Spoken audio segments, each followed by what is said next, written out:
Hey, and welcome to another episode of Gary Talks. You know, my first 6 episodes are all about the best of last year and what I was looking forward to this year, and I'm glad to be through all that. Because now we can just sit here and talk about things that I really enjoy. No better way to start off than ranking all the Star Wars films. Gary Talks Movies. Gary Talks Movies. Gary Talks Movies. I'm a diehard Star Wars fan. I admit it. Now, it's funny because now that's nothing that you have to admit. It's nothing shameful. But for a lot of you out there who are in your upper 40s like me, you remember the dark days. The days when it wasn't cool to like Star Wars. People made fun of you for liking Star Wars. It wasn't until Kevin Smith started talking about Star Wars in Clerks that a lot of us were like, wait a minute. You mean it's okay to admit we like Empire Strikes Back? We can talk about Luke Skywalker? And then it just exploded. And now, of course, it's everywhere. It's actually probably so everywhere that it's become kind of uncool again. But for me, I always loved Star Wars. I love ranking Star Wars. I love talking to my friends about Star Wars. I have to say, this list is not going to go the way that many lists do. For starters, Empire Strikes Back is not number 1. I'm just going to admit it, it's not number 1. I know it's shocking, I have to turn in my nerd card, but come on. How many people do you know have JEDI and SITH tattooed on their knuckles? I think I've earned my opinion. So let's get right to it.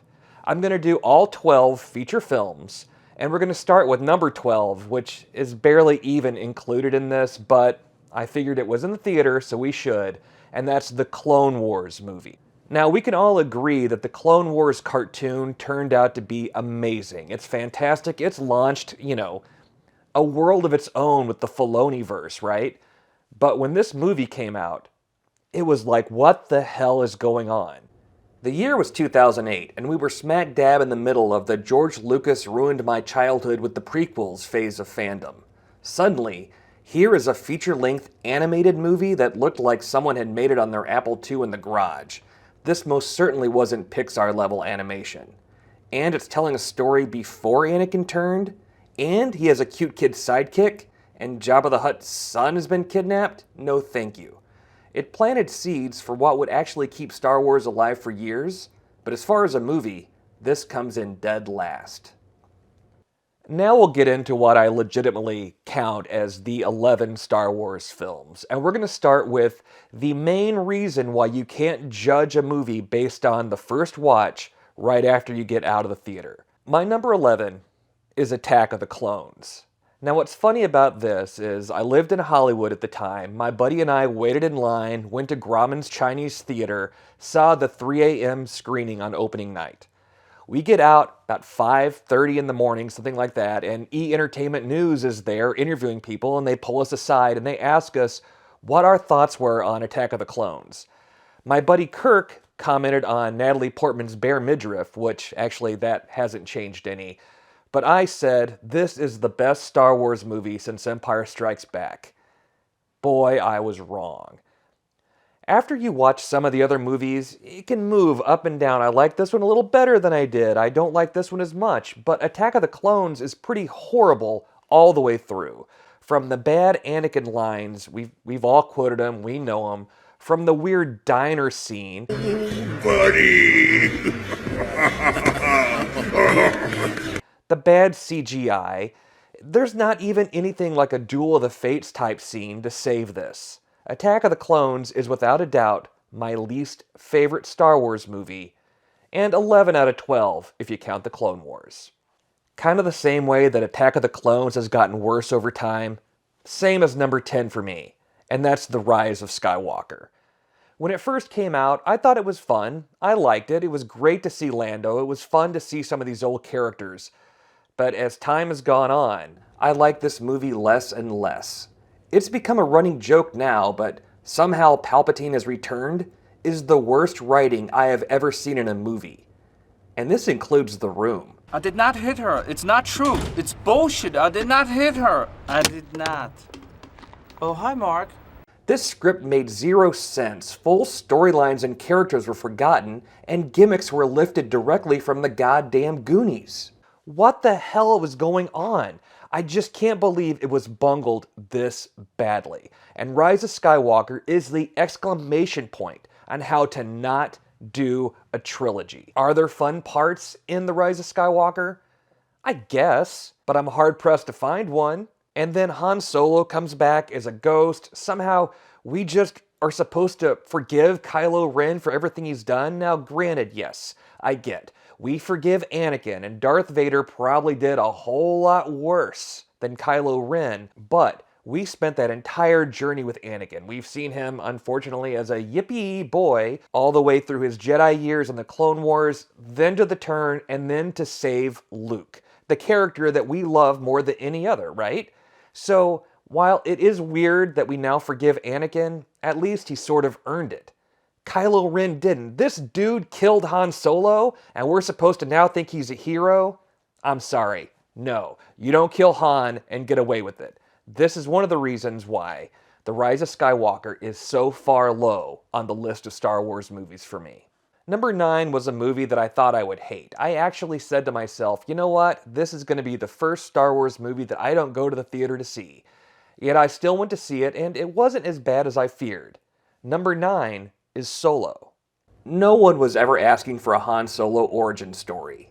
We didn't need to know how he got his name. We didn't need to know about the feminist robot who is now the computer of the Millennium Falcon. And we didn't really need to learn that maybe Chewbacca eats humans. But through all of that, this was a fun space caper, with the keyword being fun. And we saw the return of Darth Maul on the big screen.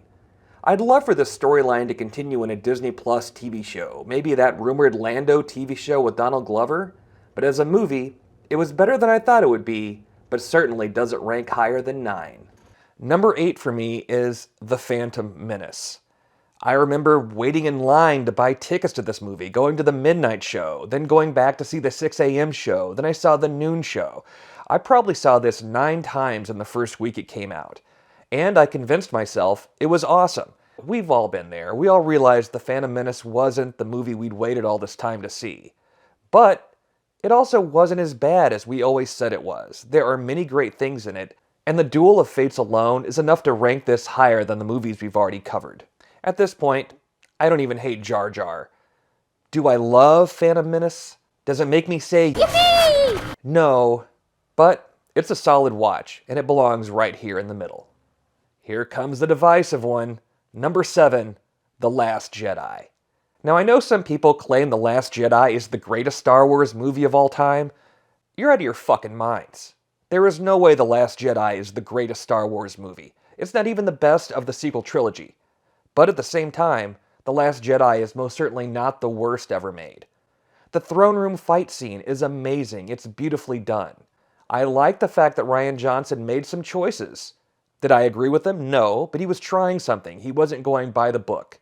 But even after the initial watch on opening night, something about this movie didn't sit right with me. I couldn't really put my finger on it, but I ultimately figured I'd let Episode 9 decide how much I enjoyed Episode 8. If they could finish strong, maybe it would make me like this one better. And we know how that went.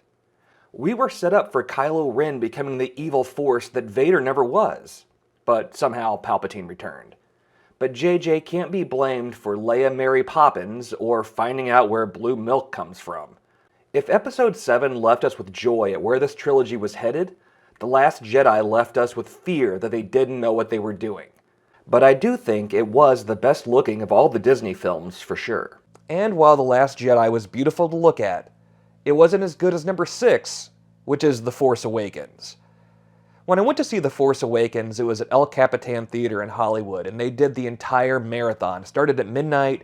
We watched 1, 2, 3, 4, 5, 6. There were special guests between every movie. It was a lot of fun, and there was such a camaraderie about it.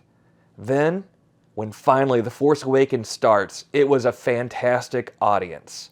Everyone cheered at the right points. When they pan over to reveal the Millennium Falcon, the audience explodes. It was great. And then, my least favorite moment I've ever had in any movie theater. When Han Solo gets killed, some guy in the theater yells out, "Suck a bag of dicks." Suck a bag of dicks. Now every single time I watch The Force Awakens, I think, suck a bag of dicks. fuck that guy. I don't know who that guy was, but if you're out there, if you happen to see this, and you're the suck a bag of dicks guy, you go fuck yourself. The Force Awakens did a really good job of introducing new characters. Poe Dameron immediately had that cool swagger that a hero needs. Finn was the everyman who was doing what he could to get away from the First Order, and Rey had all the necessary ingredients to become the face of the franchise, and the next generation's Luke Skywalker. And Kylo Ren?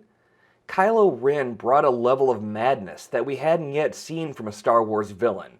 But really, the reason many of us went to see The Force Awakens was to catch up with Han, Luke, and Leia.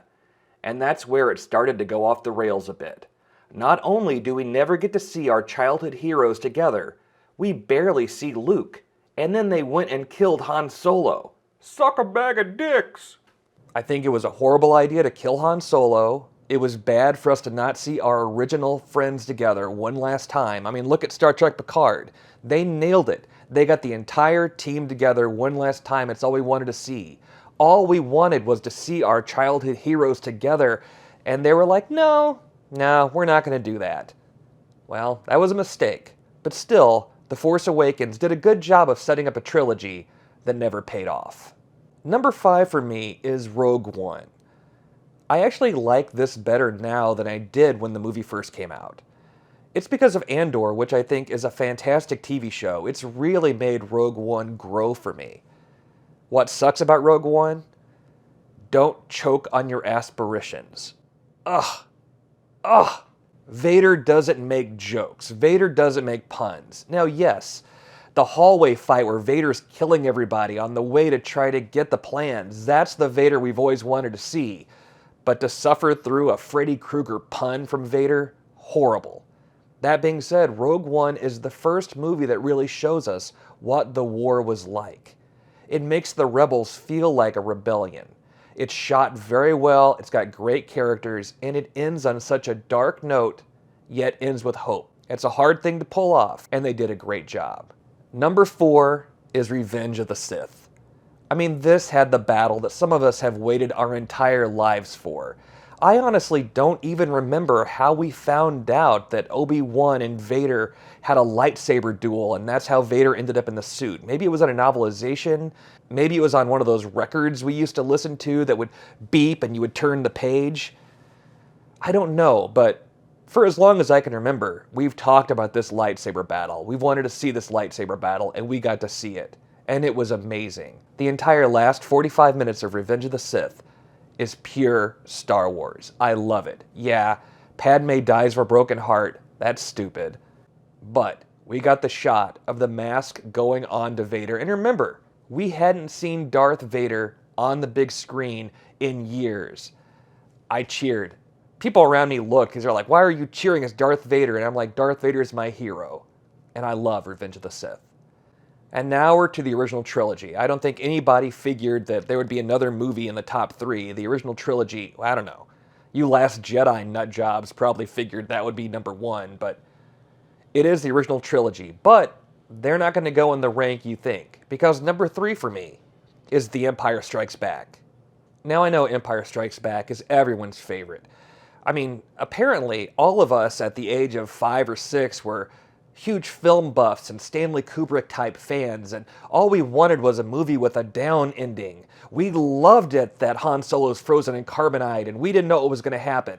That's a load of bullshit, man. I gotta tell you. A lot of us at the time who were little kids, we didn't love Empire Strikes Back. In fact, some of us hated it. Yeah, looking back now, it's awesome, and we can appreciate the filmmaking, the character work, everything that we love about Darth Vader, Han Solo, the romance, that all came from Empire. And it's become part of the lexicon of Star Wars, and we love it. But at the time, we didn't. At the time, it was like, what is this? What is this middle chapter? We didn't know. And I have a small caveat. You see, when Empire Strikes Back came out to the movies, my mom was going to take me, but then I told my cousins we were going to the movies, and she told me I couldn't tell anybody because we didn't have the money to take anybody with us, so she didn't let me go. So I didn't get to see Empire Strikes Back on the big screen. I saw Return of the Jedi before I saw Empire Strikes Back. I knew the story from the 64-page book I got at the book fair, but I didn't get to see it until it was all over. I finally saw it on VHS. So for me too, it's never been with the top two, Jedi and A New Hope / original Star Wars, because I didn't get that theatrical experience. Number 2 for me, it's going to be kind of shocking, is the original Star Wars, A New Hope. Oh, blasphemy. What? You know what that means. That means Return of the Jedi is my number 1. But right before we get to that, my mom was going to take me to see Empire Strikes Back finally, after she realized that it was horrible to not take her boy to see it, so she takes me to see Empire. But it turns out it was a re-release of Star Wars. I remember sitting there in the theater and I was a little confused how Luke and Han didn't know each other yet. Then I realized this was the story of how they all met. I don't know if younger generations realize how prevalent Star Wars was back then. There was no internet. We had 3 channels on TV and you couldn't rent movies to watch at home. Star Wars wasn't shown on TV yet, so there was no way to watch it without being in the theater. Yet somehow, we all knew every character and everything that had happened already because it was in the zeitgeist. And even knowing everything that was going to happen, I was blown away. A New Hope changed my life. It is a movie that I wouldn't be the same had it never come out. Yet still it's number 2? Then how is it possible that Return of the Jedi, that so many people hate, is number 1? Well, the people that hate it are the same ones that are like, man, I gave up on Metallica after And Justice for All. Or, I gave up on Metallica after they did a ballad with Fade to Black. Yeah, Return of the Jedi has Ewoks, so what? I was 7 years old when it came out. It was the perfect movie. And we finally get to see the battle we've been waiting for between Luke and Vader, and we see the Emperor. I can't remove the fact of how I felt at 7 or 8 years old when I saw Return of the Jedi. I remember the day my mom said we were going to go see it. I remember skipping through the playground. I'm surprised I didn't get beat up. I remember crying all the way home that Darth Vader had died. He was my hero after all. Jabba's palace was filled with so much wonder and fun. Luke showing up in all black being a Jedi. We find out Luke has a sister, and from a technical standpoint, the battle for Endor cut with the space attack, cut with Luke's battle with Vader, is amazing.